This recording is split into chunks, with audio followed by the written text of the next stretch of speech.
بله بینران سبارتی گرینگا سردان سروک مسعود بارزانی کو دما دو روزانه لبغداد دوان دو روزانه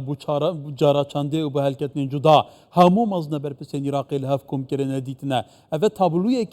تابلویه که بده و مینا دست پیکا پروسیسا سیاسی عراقی لجبات حکمی و لنویسینا دستوری و لپیکینانا کابینین بیدایی حکومت عراقی تینا بیرا مروفی یعنی تابلویه که بالکش جه امیده جه البته بو عراقی ده دمه که دا کو گلک پرزگریک هاتنا در باز کرن دکتر مهند جنابی ماموستای زانینگی و شارزه سیاسی نال استودیو میوانه منه دکتر الله بخیر خیر هاتی دکتر توجی که کرد بشوپینی سردان سروک بارزانی بو بغداد همشین بیجین مفاجئه بو جبورای گشتی عراقی جبر کو یکم جاره بشتی تقریبا 20 ساله کمتر 20 ساله سرکردین سیاسی عراقی حوسا روجه کسی 4 جاره هفدو دبینن لا يقل هفدوكم دبن لسر ميزكي نقاش ديك ناني دخان تبي تابلو تشاد بيني قالوا السلام عليكم تحياتي لكم عليكم السلام السلام عليكم وبنراني كردستان بستوسوار زور سپاس بو وكو دەزانێت کە سەرۆک بارزانی تاکە سەرکردەی ڕێزی پێشەوەی دروستکردنی عێراق لە دوای ساڵی 2023 یاخود ساڵی 2023 و هەروەها یەکێکە لەو لایەنانەی کە زۆرترین متمانەی لەلایەن لایەنە سیاسیە جیازیەکانەوە متمانەی پێکراوە تەنانەت ئەو لایەنانەش کە زیان لەگەڵ هەرێمی کوردستان و کێشە لە نێوان بەغدا و هەرێمی کوردستان دروست دەکەن سەرۆک بارزانی خاوەن قسەی خۆیەتی لەم کەشە سیاسیە بە دیاریکراویش لە سەر هێزەکانی چوارچێوەی ئەم ئاهەنگی بۆیە ئەم سەردانە سەردانێکی گرنگە چونکە لەسەر ئاستی نێوخۆیی عێراقی تەواوی دۆسیەکان تاوتوێ دەکرێن زۆرن ئەو دۆسی ئاڵۆزانەی کە پێویستیان بە چارەسەرکردنە و تا ئێستا هەڵپەسێدراون ئەو پەیمانی ئیدارەی دەوڵەت کە بە گوێرەی ئەو ڕێککەوتنە حکوومەتی ئێستای سوودانی دامەزراوە کاتی ڕێککەوتنی سیاسی کە لە ئۆکتۆبەری ساڵی 2022 پەسەند کراوە تاکو ئێستا زۆرێک لە مادەکان و زۆرێک لە لایەنەکانی یاسەدانان جێبەجێ نەکراون ئەمانە بەلای هەرێمی کوردستانەوە گرنگن بۆیە من پێم وایە ئەم سەردانە دەکرێت کە لایەنەکان پاڵ بنێت بەوەی کە پابەند بن بەوەی لە ڕێککەوتنەکە دا ولی دکتۆر دیمەن ئەندوان جوینان البته چه بیرا مرویتینید سردمه معارضه عراقی دما کل مصیف صلاح الدین جوین دان نکردن همو به هفرابون و دست پیکا پروسس سیاسی عراقی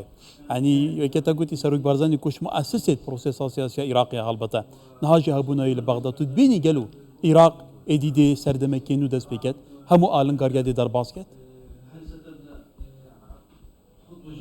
ربما أتصور أنه هي المشكلة ليست من وای دەبینم کە کێشەکە تەنیا پەیوەست بە هەرێمی کوردستانەوە نییە بەڵکو تا ڕادەیەکیش پەیوەندی بە خودی نیازەکانەوە نییە لە سەروی هەمووشیانەوە سەرۆک بارزانی کێشەکە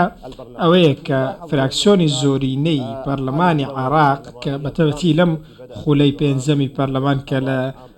هەڵبژارنەکانی ساڵی 2021 تا ئێستا دەستی پێ کردووە ئەگەر سەیری پەیوەندی لە نەشیعەکانی نێو چوارچەوەی هەماهەنگی و هەروەها ڕەوتی سەدرکە ئەو کاتکشایەوە لە پەرلەمان بەوەی فشارە سیاسیەکان و بەهۆی ئەو فشارەی کە چوارچەوەی هەماهەنگی بە لەژێر کاریگەری وڵاتانی دیکە ئەم کارێک کرد بۆیە کێشەکە لەو لایەنانەی کە لە بەغدان ئەوان خۆیان ئەو قەیرانە دروست دەکەن ڕاستە کە سەرۆک بارزانی وەکو باوکی ڕۆحی پرۆسەی سیاسی عێراقی وایە و وەکو باوکی ڕۆحی ئەو متمانە پێکراویەش هەیە کە لە پرۆسەی سیاسیدا بەڵام کێشەی گەورە لە سروشتی وەڵامی بەڵێنەکان و لە سروشتی پابەندی سەرکردەکانی هەرێمی کوردستان و لایەنەکانی بەغداوە هەیە ئەو لایەنانەی کەوە بەرهێنان لە قەیرانە سیاسیەکان دەکەن و ئەم قەیرانانە بۆ بەرژەوەندی خۆیان دروست دەکەن بە تایبەتی بەرژەوەندی تایبەتی خۆیان لێرەوە من پێم وایە ڕاستە ئەم سەردانە سەردانێکی گرنگە و بەر لەوەش بەڕێزنەی سیروان بارزانی سەرۆکی هەرێمی کوردستان سەردانی بەغدای کردووە بۆیە دەکرێت بەلایەنی کەمەوە ئێمە بڵێن کە ئەم دوو سەردانە تەواوی ئەو هەڕەشانەیان دیاری کرد کە پێشتر هەرێمی کوردستان لە ماوەی 2 ساڵی ڕابردوودا بەدەستیەوە گیرۆدە بووە و ئێستا بیر لە قۆناغێکی نوێ دەکرێتەوە بە مەرجێک کە لایەنەکانی بەغدا پابەندن و ڕێکەوتەکان تەماشەوانی جا من مەبەستە منە سەرنجا بینەرا بۆ تشتێکی ڕابکێشم ئەکەرس بینەرێت هێژا طبعا بە بجارە چەندەیە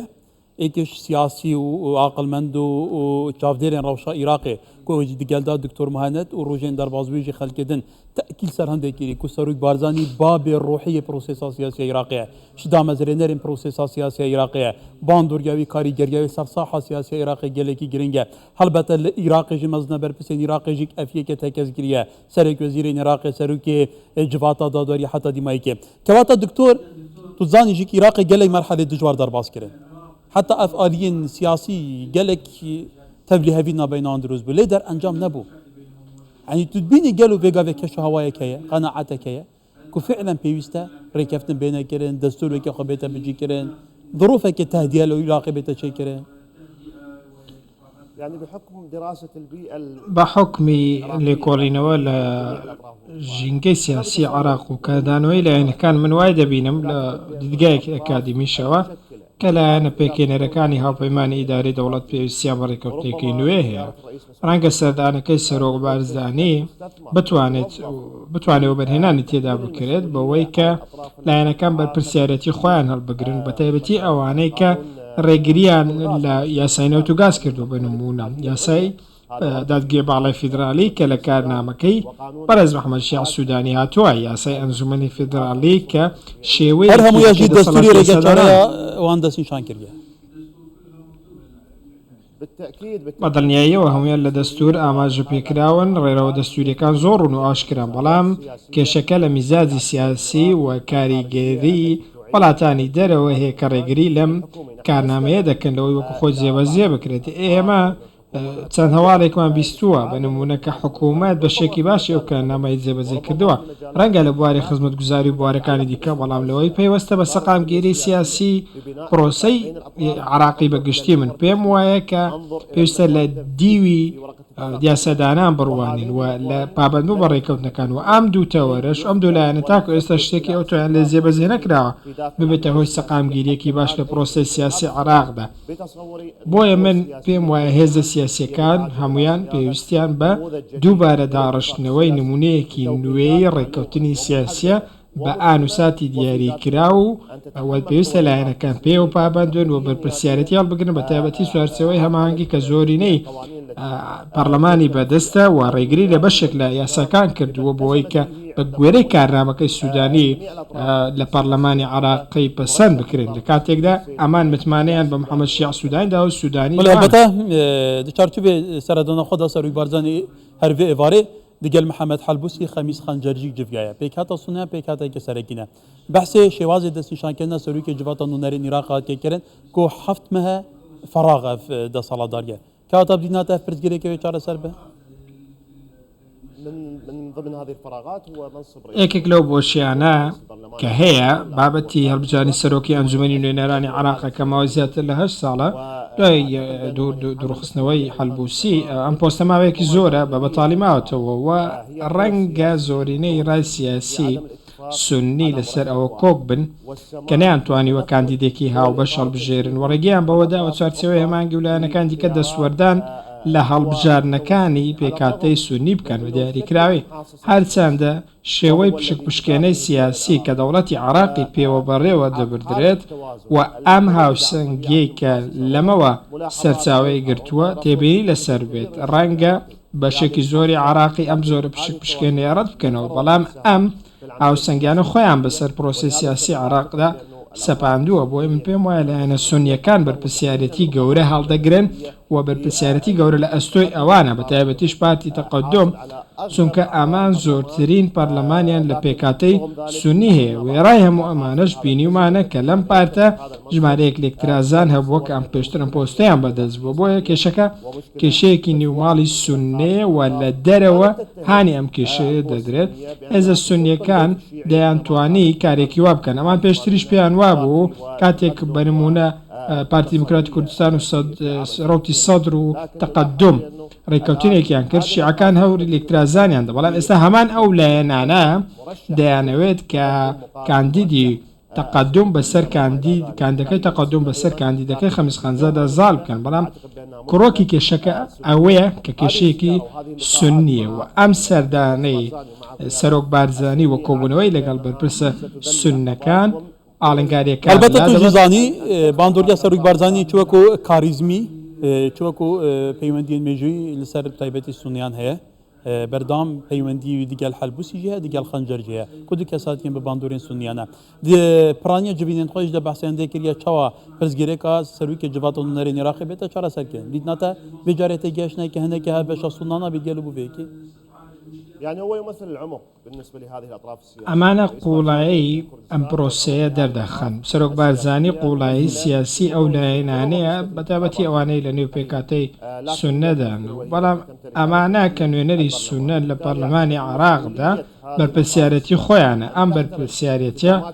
هەڵبەگرن و پابەندەکانیان بەرامبەر سەرۆک بارزانی و ڕێزە بەڵێنەکانیان بگرن و لەگەڵ زەماوەری خۆشیان